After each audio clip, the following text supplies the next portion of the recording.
You know, I love to take friends fishing too. I like to take people that, especially people that don't have experience. I like to get people hooked on this sport of fishing, get to see how wonderful and fun it is. But there's a downside to that too.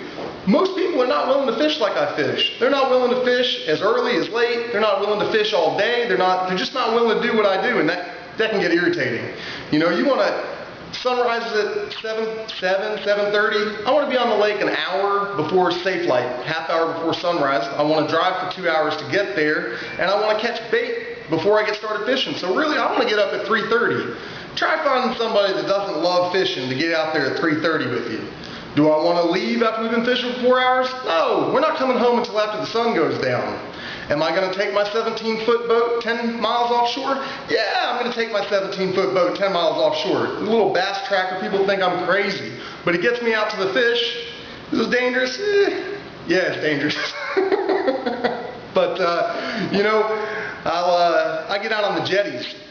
I go across signs that say, hey, don't go out here, current's too rough, this, that, or the other. You go out on the jetties, I'm out there barefoot because they don't make a pair of shoes that'll grip them well. Not even those corkers, they don't do it well enough. You get out there barefoot, I'll be toting as much gear as I can. I've got a backpack on and 4 rods trying to find somewhere to put my gear. I'm out there, you know, like I said, taking my boat way further than it should be. Taking my, you know, I sunk a boat.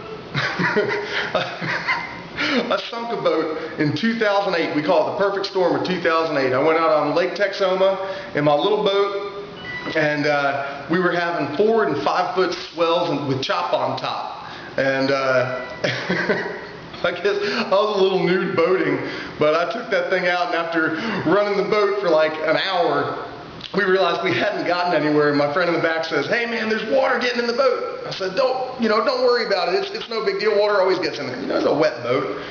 I'm sitting at the front of the boat, and I notice there's water at my feet, and the boat starts to sink, the battery goes under, the motor's no longer turning. I'm off the back trying to climb back there and move things around, and I ended up recovering the boat, but that's 3 people that'll never fish with me again.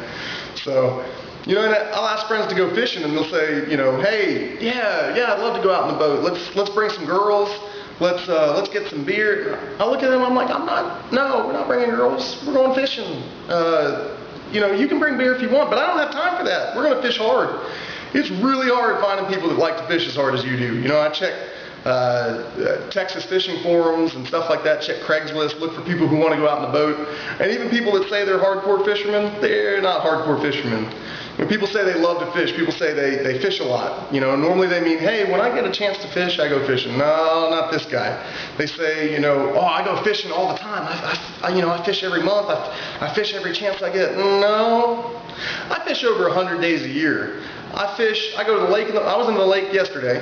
I was on the lake today. I'm going to be on the lake tomorrow. And when I get home, I'm going to be standing on a chair, pitching and casting, trying to get my technique right. I fish non-stop. I fish when I travel. Just 2 weeks ago, I went with my fiance, my new fiance, who is amazing. I've never found a girl that'll let me do this, but we went to meet her family out in South Carolina, and I fished for 6 to 10 days. 6 to 10 hours a day, the entire time I was there. Who on earth lets a man do